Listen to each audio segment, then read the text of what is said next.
Good afternoon. It's Wednesday, the 26th of October, 2022, just after 1 o'clock. Welcome to UK Column News. Your host today, Mike Robinson, myself, Brian Gerrish, and we're delighted to be joined by Debbie Evans.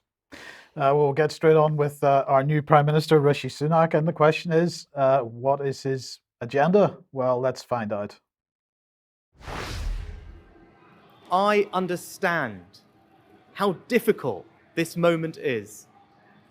After the billions of pounds it cost us to combat COVID, after all the dislocation that caused, in the midst of a terrible war that must be seen successfully to its conclusions. So no change there then. We are at war. We are at war. He's obviously quite happy we're at war. And as far as he's concerned, we've got to win that war, whatever the cost. Indeed. Well, of course, then the question is who was going to be in his cabinet? And well, perhaps Matt Hancock was hoping for the job. But unfortunately, well, he got completely blanked. This was so funny. And he was very disappointed, clearly. See his face change there. It's quite remarkable, that clip. Yeah. So who is in? Well, James Cleverly stays as Foreign Secretary and Ben Wallace stays Defence Secretary. So the war agenda absolutely straight up. Michelle Donnellan remains as Digital Culture, Media and Sport, and therefore she will be pushing through the online safety bill. Suella Braverman, who kicked off the whole charade with Liz Truss being kicked out of her job, has been put back in the Home Office, and so of course she will be in charge of pushing through the Public Order Bill. We have Steve Barclay, Secretary of State for Health. Therese Coffey, well, clearly she wasn't healthy enough to be Secretary of State of Health, so she's become Secretary of State for the Environment, Food and Rural Affairs. It looks like a much more appropriate position for her.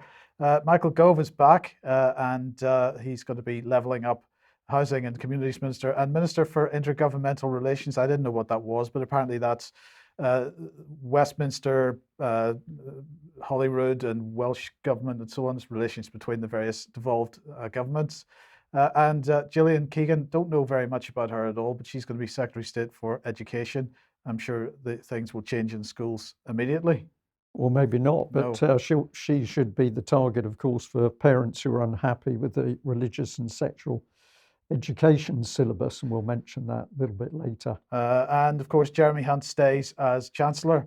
So he said it's extremely important that his financial statement is based on the most accurate possible economic forecasts and forecasts of public finances.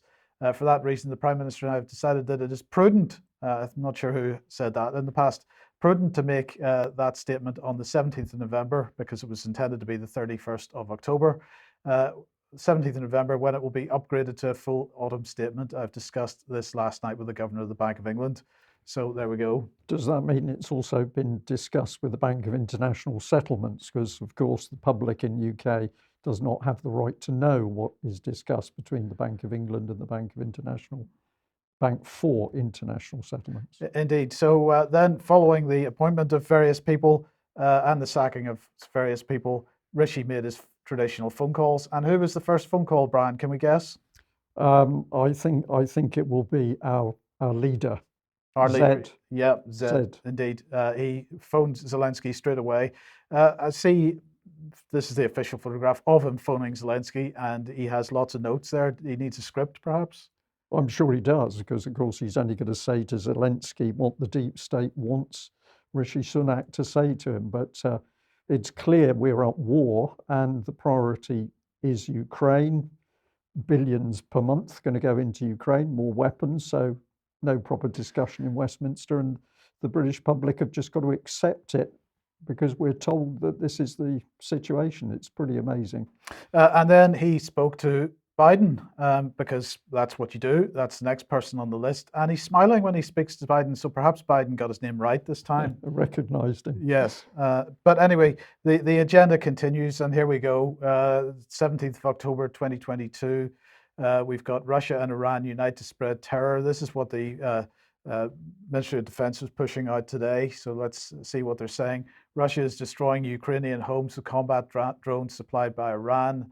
Iran has not and will not provide any weapon to be used in the Ukraine war, say the Iranians, and the Russians saying it's Russian equipment with Russian nomenclature being used, but they're really pushing this as hard as they can, that Iran is supplying weapons to Russia, and therefore Iran plus Russia are terrorist states. And this narrative, I think, is particularly dangerous. Yeah, and it's also incredibly hypocritical, because this is the sort of stuff the West has been doing and NATO's been doing for years. What they're really frightened about is that Iran is now demonstrating it's got the technology and the capability to build this sort of equipment to such a standard that it can be used. Yes. So it's fear here that we've got other countries daring to stand up and say, we don't have to adhere to the rules that come out of the West and NATO.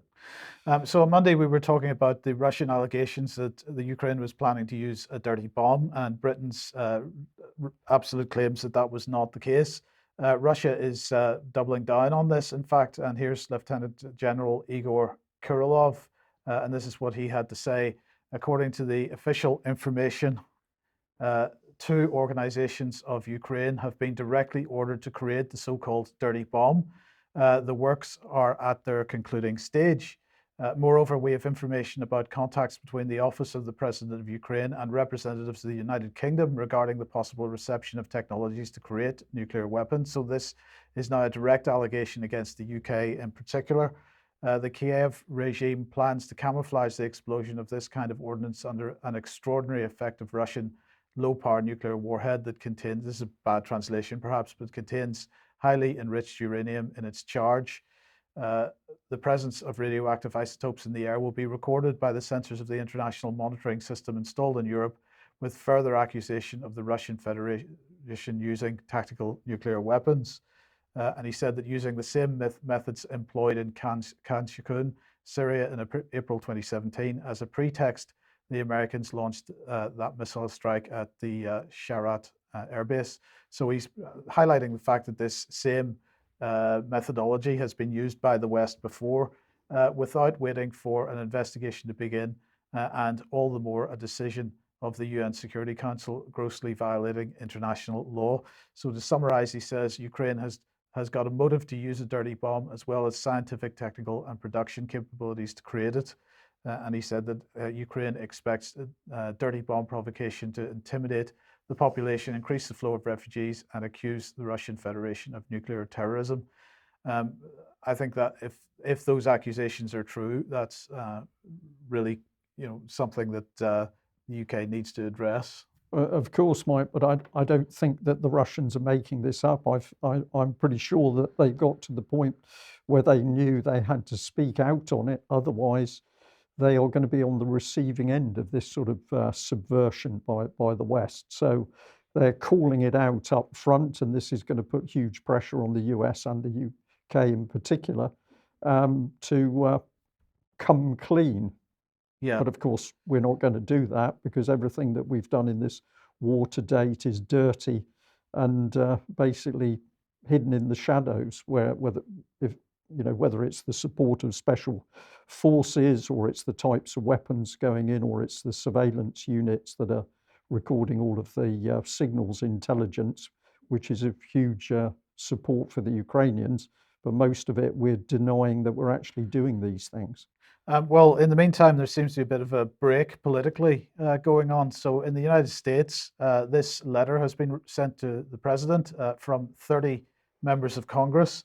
They're saying, "We write with appreciation of your commitment to Ukraine's legitimate struggle against Russia's war of aggression." So the same kind of rhetoric is in the letter, but here's the key point. In conclusion, we urge you to make vigorous diplomatic efforts in support of a negotiated settlement and ceasefire, engage in direct talks with Russia, explore prospects for a new European security arrangement acceptable to all parties that will allow for a sovereign and independent Ukraine, and in coordination with our Ukrainian partners, seek a rapid end to the conflict and reiterate this goal as America's chief priority. So that's 30 members of Democratic members of the Congress as well have signed that. And in the meantime, in Germany, not only this is Michael Kretschmer, who is we might call him Prime Minister of Saxon. And he's basically saying in this article in Bild Now we need a joint diplomatic effort by the EU, USA, China, India, and Japan. This war must be stopped. Again, he's using the usual rhetoric. There's not a single reason why Ukraine should give up even 1 square meter of its territory. War damage must be compensated by Russia. War criminals must be held accountable. But he then goes on to say, you have to go into peace talks with this attitude. We must no longer resolve these issues on the battlefield. Europe needs to put more pressure on peace talks. And so there are other German politicians speaking out on this and calling on Baerbock to actually force negotiations. Yeah, and I think this is coming, Mike, because of course the West knows full well now that the Russian attacks on Ukrainian infrastructure, and the last reports that I've seen is that they're talking now between 30 and 40% of Ukraine's electricity generating capacity has been destroyed. That is only going to increase. So very shortly, of course, Ukraine will cease to be able to function as a proper country. And it's only the billions of dollars that are being pumped in every month, principally by the Americans, that are keeping Ukraine functioning at all. So the Russians are not going to go away. They have successfully repulsed Ukrainian attacks, particularly in the Kherson area, and they have now dug themselves in. So things are not looking promising in any way for Ukraine at the moment.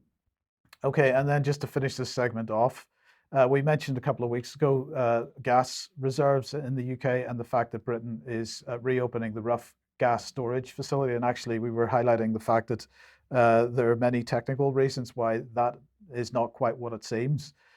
So I was interested in this. This is describing Europe's availability of stored gas for this coming winter.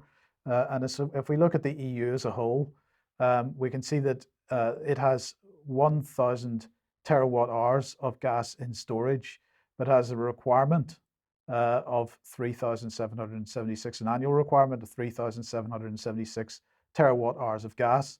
So what's that, about 3.5 months worth, Brian, of storage available to it? But if we look at the United Kingdom, brackets post-Brexit on this, we see that we have 10 terawatt hours of gas in storage and a requirement of 769 terawatt hours per year of gas.